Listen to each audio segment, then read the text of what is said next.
what do you think of the fourth down discourse? Okay, I don't think I've. Okay, I don't know if I've talked as much as I don't think I've talked that much on the show about like general thoughts that I have and stuff that I teach at Wharton about loss aversion, big flex, and behavioral. Yeah, well, it's just my job. I teach a class in risk management, and one of the things we do in that class is we talk about the behavioral elements, the psychological elements of decision making under uncertainty.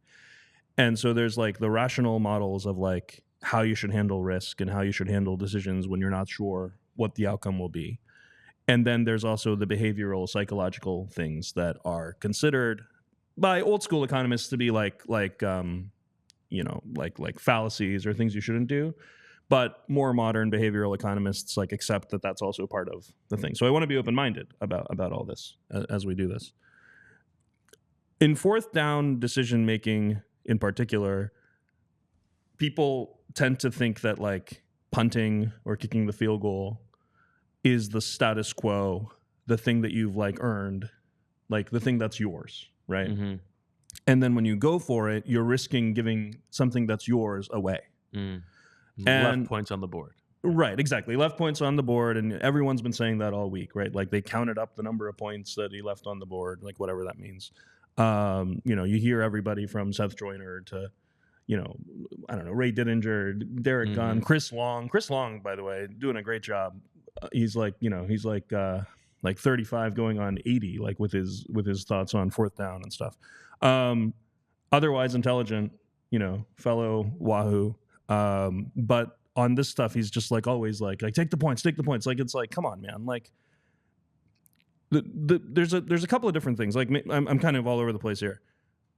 I just want to get to the 2-point conversions real quick because that should be low hanging fruit. Okay. Why is anyone even talking about the 2-point conversions? Like 2 of them were from the 1-yard line, and you're running the quarterback sneak, the Snoopy as they call it. Why isn't that more of a thing that people talk about? The fact that the team calls it the Snoopy. I don't know. All right. Anyway, so they ran the Snoopy, right? They ran the quarterback sneak. That's been successful like over 90% of the time. Would you rather have 2 points with 90% chance or 1 point for sure? And people are like, it's 50-0. Like you should try to. It's 60-0. You should try to go up by 17. It's the first half. Like how do you know in the first half like what the score, like whether that 1 point is going to be pivotal later? Like you're acting as if there are only 2 possessions left in the game. So that's silly. And then the last one, people in my section are screaming like, kick it, you idiot. Like when the Eagles are up by 12 in the fourth quarter. Like, I mean, what are we talking about? Like, like these are all, I thought they were all no-brainers.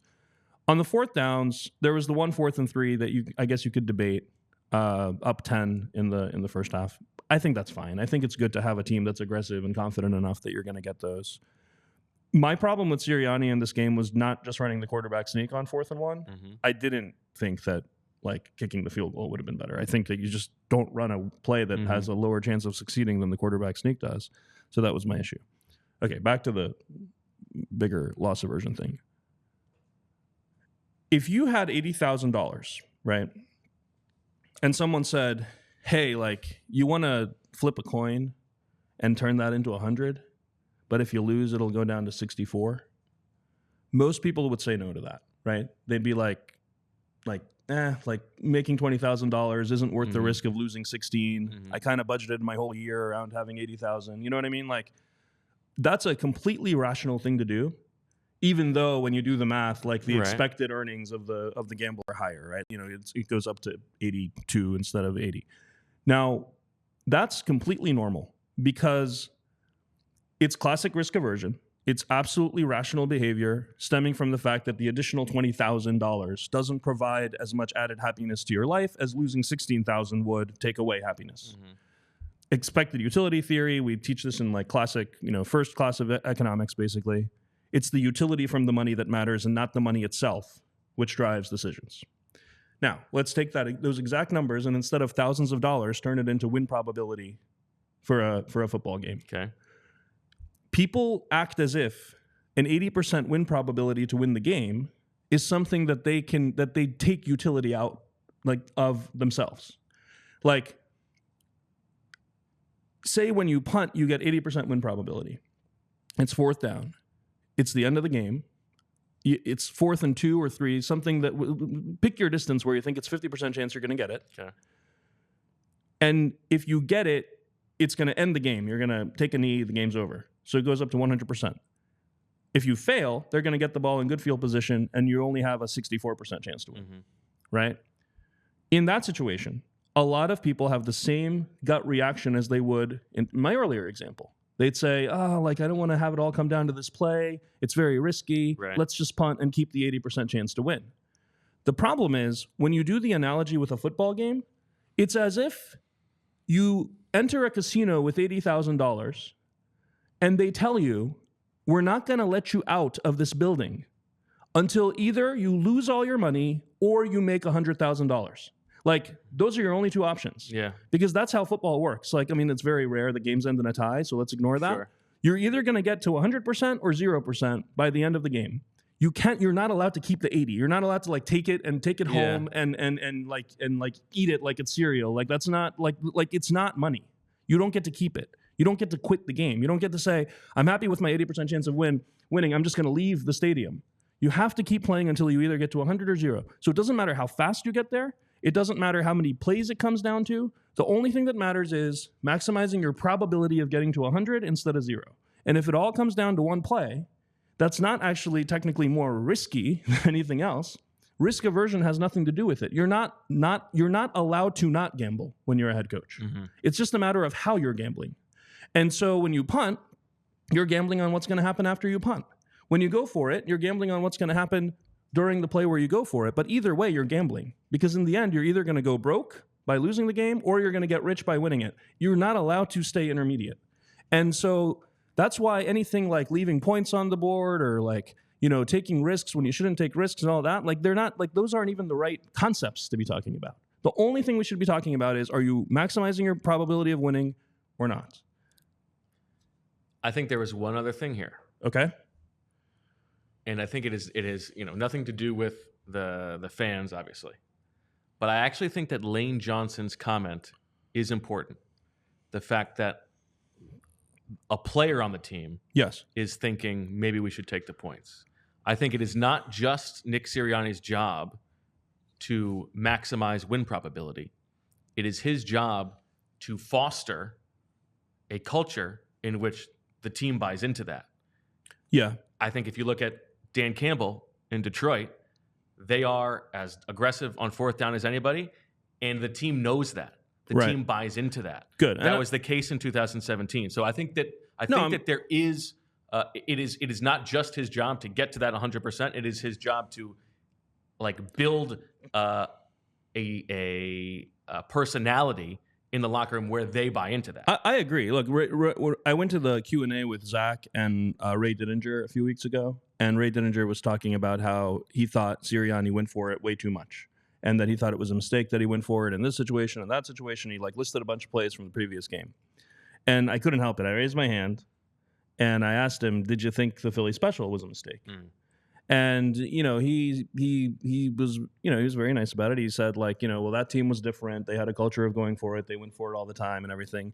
And I thought it was a little bit of a logical fallacy to say, well, okay, that team it was okay that they went for it because they went for it all the time. Well, that's what you just said this team does, and they do it too much. So I agree with you that you have to have your players buy in. At the same time, I heard Lane say what you're talking about. He also had a sit down with Derek Gunn later in the week that was 45 minutes long, in which he gave this long thing about how he's actually okay with it, and how Nick explains it really well to them and things like that. Slay on his podcast talked about how he's okay with it. He likes it when they go for it. As a defensive player, I think that matters too, because they're the ones who have to take the field right away, after the fail, right? So I don't know. I don't think he's bad at convincing the players of that. Okay. I will say that, but I think if you are hemming and hawing, and if you are not consistent he's mostly consistent, not always. I think that is part of the problem.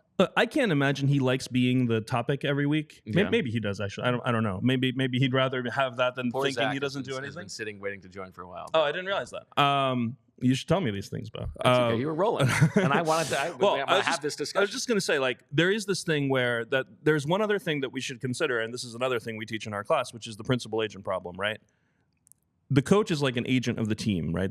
But the coach doesn't just care about the team's success. The coach cares about his own career, how he's perceived. Mm-hmm. And so one reason that a lot of coaches don't go for it isn't even because they think it's going to be better win probability. It's because they know that if he punts and loses, he won't be the topic. Yeah.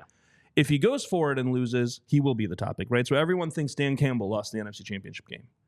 And they're wrong. They're just wrong. I mean, like, you know, the dude who dropped the ball or whatever is what lost it. Like, Dan Campbell made the right decisions in that game. I think, I mean, they messed up the timeout at the end or something, but like the fourth downs were fine, I thought. When you take that into account, it seems like there should be a way to measure if head coaches are going for it less in situations where they think they're going to be the big talking point. And Ben Baldwin actually had a really good thing on this. It was a few years ago where we actually went back and forth on Twitter on this a little bit. And I asked him, hey, can you pull like the numbers in this situation? And he had this really cool graph of how often coaches go for it when they should as a function of how likely they are to win the game in the first place. So if you're like desperation time, like, you know, 10% chance to win, coaches go for it all the time. Sure. When you're actually like 80-90% chance to win, they actually make the right decisions then too. It's when it's around 50% that they go for it the least. It was like a perfect U-shaped curve.